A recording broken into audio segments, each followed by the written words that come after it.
Hello children, let's continue with our topic factorization. Another example you see, how would you factorize? A raised to 4 minus 9b square plus 6b minus 1. Throughout common, nothing. Pairing won't help, right? Because at the most 9b square and 6b can be combined, and you know that you won't have anything common after that. So again, think if any of the three terms, a trinomial, can be converted as a perfect square. Last video also, if you have seen last sum, this pattern I have explained.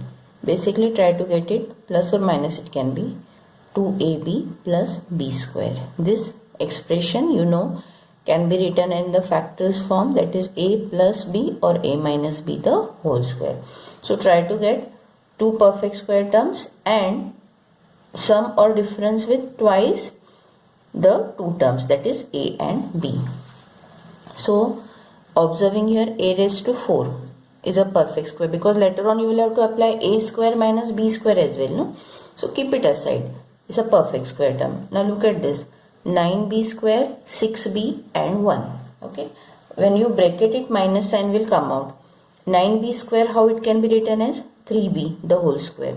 1 again is a perfect square 1. And twice 3b into 1 will be 6b. So this expression is your perfect square trinomial.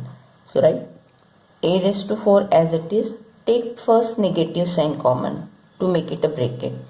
You are left here with 9b square plus 6b will be minus 6b, minus 1 will be plus 1, bracket close. A raised to 4, you know, again you can write it as a square square. Simultaneous two things we are doing.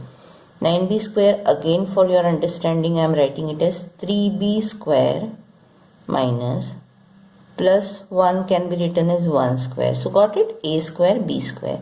Middle term is minus, what it should be? 2a 3b b 1. So see, 2 3s are 6 into 1 minus 6b. We haven't changed it. Okay. So we have only I have expressed it in the way so that you understand that how it is a minus b the whole square. Now what is a here? 3b. What is b? 1. So how do you write it? You write it as a square square minus, this will be written as 3b minus, middle term is minus, right? 3b minus 1 the whole square. Clear? Now we have reached to which step? A square minus b square. So a square minus b square, how it can be factorized, you know very well. A plus b, another bracket, a minus b, isn't it? So a plus 3b minus 1, first bracket. Second bracket will be what? A. Now binomial it is and you are subtracting, right? So change the sign. So plus 3b will become minus 3b, minus 1 will become plus 1. If you are listening to my instruction carefully, I have given the other way also to avoid the mistakes. You follow that if you feel like, or else do not forget to change the signs here. Simple. Now if this pattern once is fixed in your mind, you will be able to analyze any sum. One more pattern, let's see. A square plus b square minus c square whole square minus 4a square b square. This is already a perfect square. Look at the second part. This is also a perfect square. But what is the difference here? This is in a proper format as we wanted. A is a square. This we need to express as the whole square format. That is the first and important step. A square plus b square minus c square the whole square. Minus, you can club now. 4 can be written as 2, a square as a, b square as b.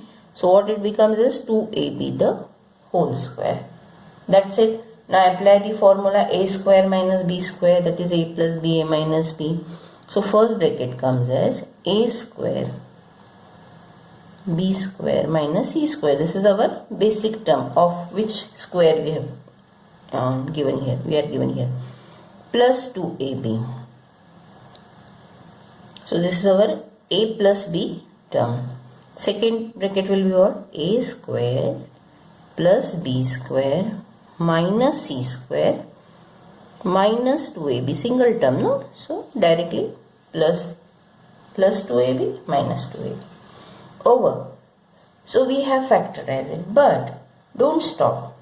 Look at this again. Now you have understood that many more ways are there you can factorize. So just now the pattern what we are using for the last two sums, that you see. Look at this, a square plus 2ab plus b square. If you combine, it is the square of a plus b, the whole square, minus what left here? C square, which is also perfect square. So again you are able to have the pattern of difference of 2 square. Similarly, a square minus 2ab plus b square, that will be a minus b the whole square, minus c square, which is a perfect square. So let's arrange the terms properly. A square plus 2ab plus b square, 1, 2, 3 terms are rearranged, minus c square. This is again same way, a square minus 2ab plus b square minus c square. Okay, then this, how are you writing? A plus b bracket square. Also write c as c the bracket square, and this is already one bracket of ours, multiplied by a minus b whole square minus c square. Now factorize. First bracket, a plus b plus c. Second bracket, a plus b minus c. Factors of this first part. A minus b plus c, a minus b minus c.